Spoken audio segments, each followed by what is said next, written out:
Yeah, I'll react to that, sure. British are something else, man. So, hey Like guys, my many name's other Connor. If you're new, Imperial War Museum, it's original link, top description. I don't really have to know why this is a smart idea.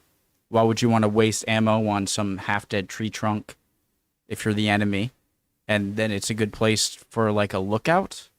Maybe a sniper? Probably a lookout, because you'd probably be discovered pretty quickly if it was for sniping, so. others, it was planted, almost seen from the Western Front in the First World War. But something is wrong. This tree is fake. Like many others, it was planted by Allied soldiers in the dead of night, a hollow replica of the real tree that stood there before. But why did they do it? What are they made of? And how did these trees help to change the face of conflict forever? To find out, I spoke to Sarah Patterson, a curator at IWM. So the First World War was completely unprecedented.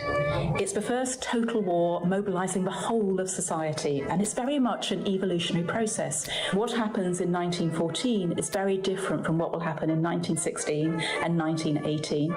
Concealment and deception had always been a part of warfare, but during the First World War, the proximity of opposing trenches and the advent of aerial photography made it much easier to detect enemy troops. Yeah, I can't think of a major historical conflict where there were so many new ways to wage warfare and so much new technology that had been created in the past few decades but not tried out in wartime scenarios. You know what I mean? I can't think of a conflict where you had so much untried technology that was and so little experience with that technology, and so old world war practice meets new world technology, and then you get horrifying results, but also pretty fascinating advancements in technology. I said that horribly, sorry. While new weapons made it much easier to hit them. Armies on all sides needed to find new ways to hide from, observe, and deceive enemy forces. The pioneers of those techniques were the French. So the French... I mean, the tank and the aircraft both were like newly... I believe the airplane was first used by the Italians against someone they were fighting in the Baltics. I don't know if it was the Greeks or something. A few years before World War I think was the first use of military aircraft. But still, you know, tanks and aircraft, two giant things in militaries ever since World War I, being used for the first time, you know? Forces. The pioneers of those techniques were the French. So the French often came up with good ideas, and they were the first to create a camouflage unit in 1915. Camouflage comes from the French verb to make up for the stage, and practitioners were often called camoufleurs. The work initially involved painting in a disruptive pattern to break up shapes and thus make them difficult to see. The British were always learning from the French and elected to set up a camouflage unit of their own. The unit was part of the Royal Engineers and was named the Special Works Park, an act of camouflage in itself. One of the unit's leaders was an artist, Solomon J. Solomon, who helped them to experiment with some seemingly strange techniques. They built sniper nests inside of dead horses, and they built dummy heads to draw out enemy snipers. So the Royal Engineers was one of the most ingenious formations in the British Army. Those with artistic skills such as artists, sculptors, architects, set painters were recruited for this new unit, as well as those with practical skills such as metalworkers and carpenters. By this time, the war on the Western Front had bogged down into a stalemate, with a mass of trenches stretching from the Alps to the Channel coast. To break this deadlock, each side needed to be able to see their enemy and read their movements. But the only way to do that was to emerge from the safety of the trenches to the dangerous and desolate no man's land above. Height was essential for observation. What were those children's toys I remember in like the early 2000s? Of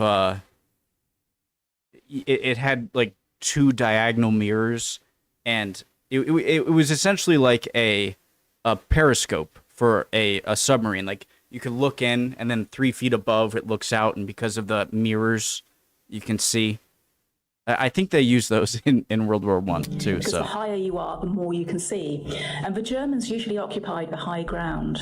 Proximity to an enemy trench could help with other senses, such as hearing. Might you be able to hear conversations or recognize dialects that could provide information about the troops there? Information was so important for helping to build up a picture of what was opposing you. Allied soldiers needed a way to see without being seen.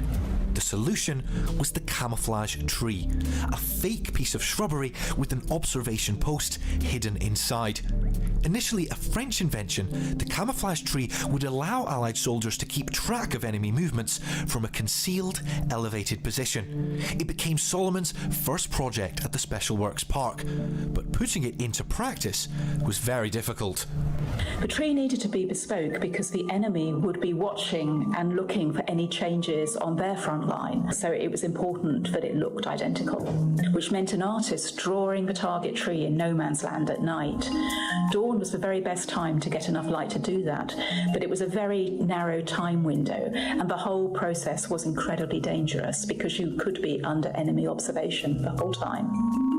These sketches were turned into a small model from which the full-size trees were produced and then returned to the Special Works Park. The best way to understand the camouflage tree design, of course, is to look at a real one. And luckily, IWM's First World War galleries have had one on display since 2014. The design began with a standardised steel cylinder joined in sections. I feel like this is something that will work especially well before it is found out that you're using this stuff by the Germans, because I feel like you can probably get away with some inaccuracies to what the previous tree was like when they're not expecting it. It's like, oh, that tree looks strange, whatever. But as soon as you know that they're doing this, then if anything is slightly off about a tree, then you're going to think right away, like, that's probably a replica that they just made, and you'll shoot at it, right? Next came a painted canvas sheet. Sorry. I've had one on display since 2014. The design began with a standardised steel cylinder joined in sections. Next came a painted canvas sheet and then small details made of collected natural materials. As you can see, the end result is uncanny. However, installation of the tree was even more difficult. Installing the trees would need to be done at night, with the original tree being cut down and replaced with the replica. It was a difficult task in the dark with large, unwieldy objects, and it was also incredibly noisy. Artillery fire had to be deployed to hide the noise. Solomon himself painted the installation of the first camouflage tree, and you can see it's a beautiful painting, but very, very dark, and you can see how difficult it would have been to install it. Once in place, the camouflage trees would remain in position for months, even years. Some had periscopes, telephones, or even weapons inside, allowing the trees to go beyond their intended purpose. A sniper would come up at night and he'd be in the iron tree, we found out after, and that was his sniping post. A very old stump of a tree. It was an exact replica, and that was an observation post. Only about 45 of these were known to have been deployed by the British, and of these at least 6 were destroyed by enemy shell fire. From July 1916, a much greater emphasis was put on concealing gun positions and creating observation posts, which is an indication that perhaps they were better as a theoretical concept than practical implementation.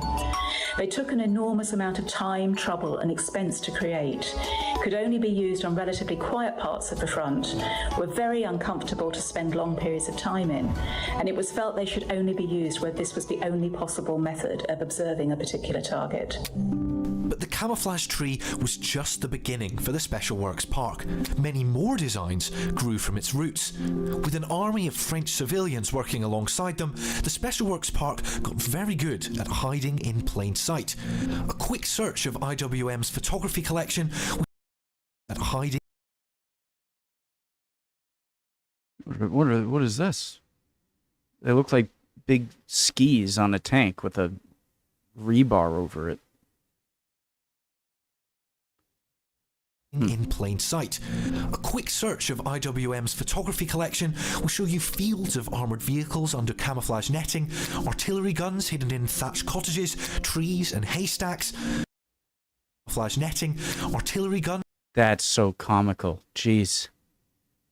hidden in thatched cottages, trees and haystacks, dummy guns, dummy tanks, and even dummy railway lines.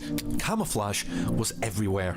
The numbers working on camouflage grew enormously, including hundreds of French women employed to garnish camouflage netting with leaves and grass by 1918. Separate to the army effort, dazzle camouflage was painted on merchant ships from 1917. Many of these designs, each with non-linear stripes and curves in strongly contrasted colours, all of which were individual to each ship, were created by female art students at the Royal Academy. The fate of Solomon was somewhat different. He didn't get on with other army officers and quickly left the Special Works Park to set up a camouflage school in Britain. There, he became obsessed with camouflage netting and was convinced that phantom German armies were lurking in aerial photographs. The evidence behind his theories was limited, to say the least, but Solomon's impact on the art of camouflage Right. It would be really nice to have one guy that is so obsessed with that, one guy taken out of maybe something else that he could do in the army, but taken out to just do this, even if he gets one or two really good innovations that he can just come to you and be like, hey, look at this. Like, oh, that's pretty good. That seems like a pretty good use of one citizen. Camouflage is beyond question. Many citizens. Camouflage was a great success in the First World War. The camoufleurs came And I'm sure it also, I know that camouflage in the Second World War, with the inflatable tanks and stuff like that, I'm sure was influenced by some of this stuff. with ingenious maybe? ideas that worked well and were continually refined. It also provided a psychological boost to the troops. Everything that happened in the Second World War had its origins in the First, and camouflage would go on to play an even more important role in that later conflict, right from the start in 1939. Very interesting video. I'm going to say I feel like World War I is like humanity collectively, that from building on warfare, from the introduction of guns and certain types of armor, I'm sure had a similar effect, but building on certain types of warfare from like the 1400s all the way, and then World War I just imagine just crumpling up the notes and throwing it in the bin. Like it was that much of a abrupt slap in the face to how humans conducted warfare, and you just had to throw out the whole design and start over, which is really the fascinating thing about World War I.